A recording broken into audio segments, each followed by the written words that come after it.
Hey there, welcome to day 19 of my 1 a day challenge. It's been an interesting couple of days. Like, God, I only moved in 2 days ago.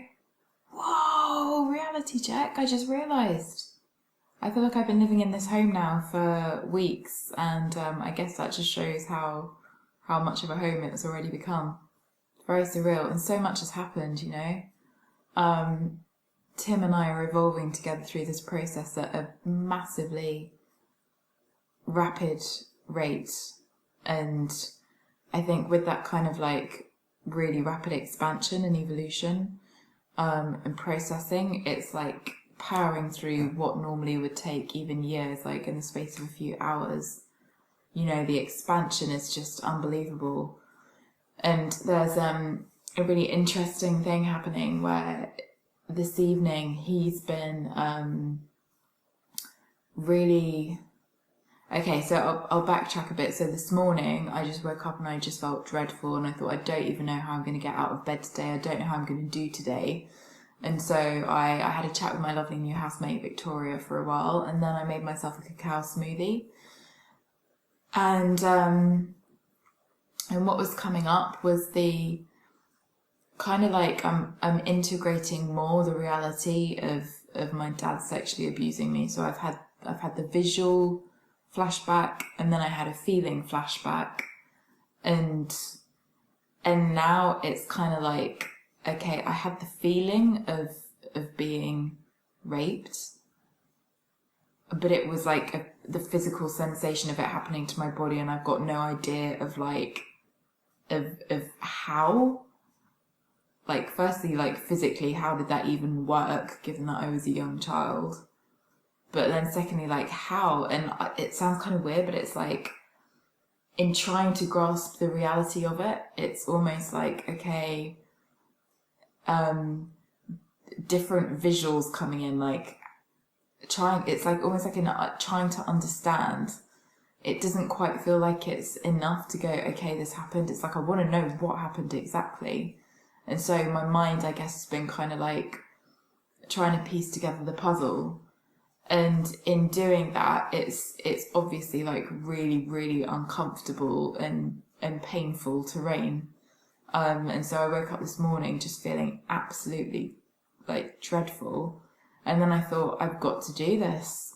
Again, it's like, if I'm resisting feeling these feelings or looking at what's there, then it's just going to persist. So I drank this cacao and I went into the feelings of it, and it was scary and it was painful, and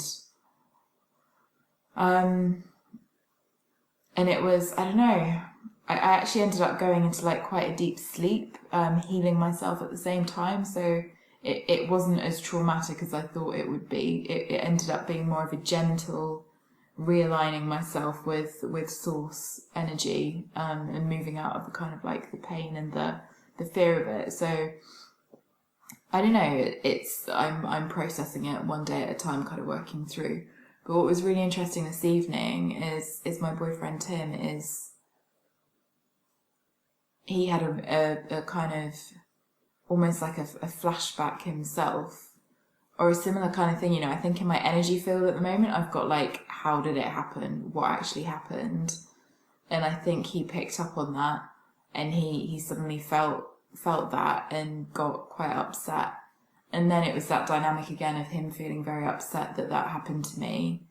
And almost like tuning into the energy of my dad, like doing it. So he was kind of like feeling the shame of being the person being the abuser as well. And it was just really interesting because I ended up again being in that space of comforting him and holding a space for him to process. And it's very fascinating for me when this happens, because it allows me, because I love him so deeply and I want to help him heal and I want to protect him as well. In putting him first in these moments, it allows me to step outside of myself and console him and see things from a different perspective. And this is when my wisdom starts channeling through, because it's not always easy to do it for myself, but if I'm doing it for him, it's a very different story. And so I don't know, like, I'm seeing things quite differently now. And you know, it comes and goes in waves, but basically what I was saying to him, he was like, we were talking about forgiveness, and he was like, but how can I forgive him for doing that to you? It's like paedophiles are literally the lowest of the low. And he said, you know, they go to prison and they're the ones who like get killed by other inmates and stuff because people can't tolerate it. They say that is unforgivable. And then I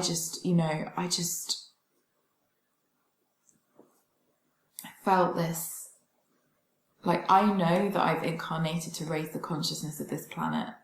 I know that, and it's been very clear to me for quite some time that is my purpose here. And I put it above everything else. And it's been hard, you know. There have been times, like, for example, telling someone something that's going to be painful to them, because I know that it's going to raise their consciousness. But overcoming my fear of being rejected and all those fears and stuff, so that it's in alignment with my highest purpose. And that's something I've kind of pretty much come to embody now. So I was then saying to Tim, you know, this is what we're here for. We are pushing the boundaries of this stuff. We are programming into the unity consciousness a level of love that is very, very scarce and few and far between to live it, like truly live it and embody it on this planet at this time to this depth. And I was like, we've manifested ourselves a challenge here. And I said, you know, for me, it's actually not too hard to find forgiveness for my dad. I actually kind of feel like I already have forgiven him, but, you know, I'm sure that will kind of come in waves more and more. I've forgiven him for a lot in my past anyway, so it feels like most of the work is done there.